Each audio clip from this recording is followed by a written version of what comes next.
भारत में कोरोना के हालातों को लेकर विदेशों में भारत सरकार और देश के प्रधानमंत्री को लेकर क्या कुछ चर्चाएं हो रही हैं, वो हम आपको इस वीडियो के जरिए बताते हैं।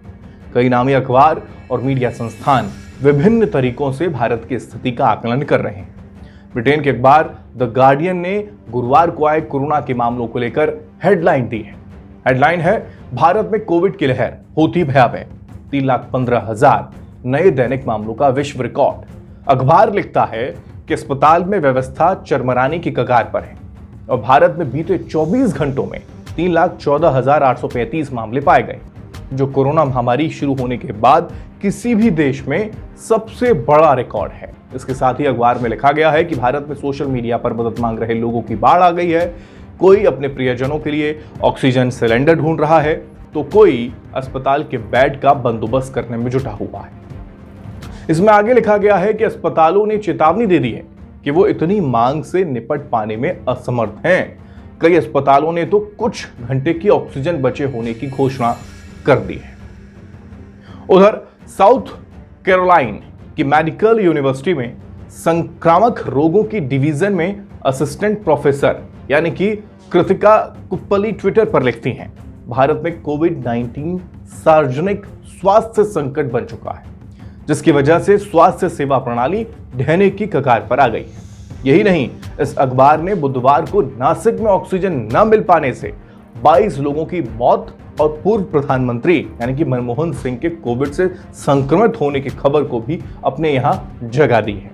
साथ ही उसने बताया है कि अब से पहले 2 जनवरी को अमेरिका में एक दिन में सबसे ज्यादा 3,03,10 मामले पाए गए थे, जो एक रिकॉर्ड था। गार्डियन ने विशेषज्ञों के हवाले से संक्रमण की वजह बताते हुए लिखा है, वायरस गायब हो गया है। यह गलत तरीके से समझते हुए सुरक्षा उपायों में बहुत जल्दी ढील दे दी गई। शादियां और बड़े त्योहारों को आयोजित करने की अनुमति दे दी गई थी और मोदी स्थानीय चुनावों में भीड़ भरी चुनावी रैलियां भी कर रहे थे। यही वजह है कि वायरस लगातार कंट्रोल से बाहर चला गया। विदेशी मीडिया संस्थान यानी कि अल जजीरा ने अपनी वेबसाइट पर खबर प्रकाशित की है, जिसमें बढ़ते संक्रमण के मामलों के लिए डबल म्यूटेंट और सुपर स्प्रेडर भीड़ को जिम्मेदार बताया है। उसने अपने अखबार के शीर्षक में लिखा है, भारत में दुनिया के सबसे अधिक दैनिक कोविड मामले, रिकॉर्ड मौतें। अल जजीरा लिखता है, बहुत सारे अस्पतालों ने बेड और दवा कम पड़ने की शिकायत की है, जबकि ऑक्सीजन की कमी खतरनाक स्तर पर पहुंच गई है। मरीजों के परिजन दर दर की ठोकरें खा रहे हैं। इसमें स्वास्थ्य विशेषज्ञों के हवाले से आगे लिखा गया, सर्दियों के दौरान जब वायरस नियंत्रित दिख रहा था तब भारत निश्चिंत हो गया और शादियां और त्योहारों जैसे बड़े कार्यक्रमों के लिए उसने परमिशन दे दी। स्थानीय चुनावों में भारी भीड़ रैलियों को संबोधित किया जा रहा है। हिंदू त्योहार जिसमें लाखों लोग इकट्ठा होते हैं, उसकी अनुमति भी देने के लिए प्रधानमंत्री मोदी खुद आलोचना का सामना अब कर रहे हैं।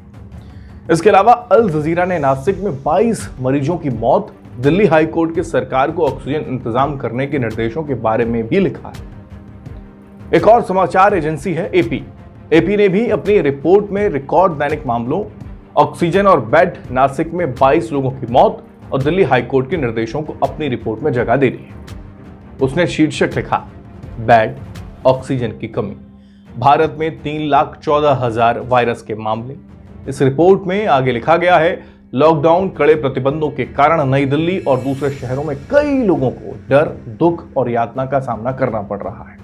उधर पाकिस्तान की मीडिया ने भी भारत के कोरोना के हालातों को बयां किया है। पाकिस्तानी अखबार डॉन ने भी भारत में रिकॉर्ड मामले मिलने को अपनी वेबसाइट पर जगह दे दी और शीर्षक लिखा है, परिस्थितियां बेहद गंभीर हैं। अखबार ने लिखा है, सबसे अधिक आबादी वाले राज्य उत्तर प्रदेश को लेकर टीवी पर प्रसारित दृश्यों में दिख रहा है कि खाली सिलेंडरों को भरवाने के लिए भीड़ इकट्ठा हो रही। वो अस्पतालों में किसी भी तरह अपने परिजनों को बचाना चाहते हैं। रिपोर्ट में आगे लिखा गया है, प्रधानमंत्री यानी कि नरेंद्र मोदी की सरकार ने पिछले साल महामारी की शुरुआत में ही लॉकडाउन की घोषणा की थी, लेकिन कड़े प्रतिबंधों के वजह से अर्थव्यवस्था के असर को लेकर भी सावधान किया गया था। तो दोस्तों, ये थी विदेशी मीडिया में भारत की वर्तमान कोरोना को लेकर सच्चाई। आपकी इस पर क्या राय है? कमेंट बॉक्स में आकर बताएं, अपनी राय हमसे साझा करें।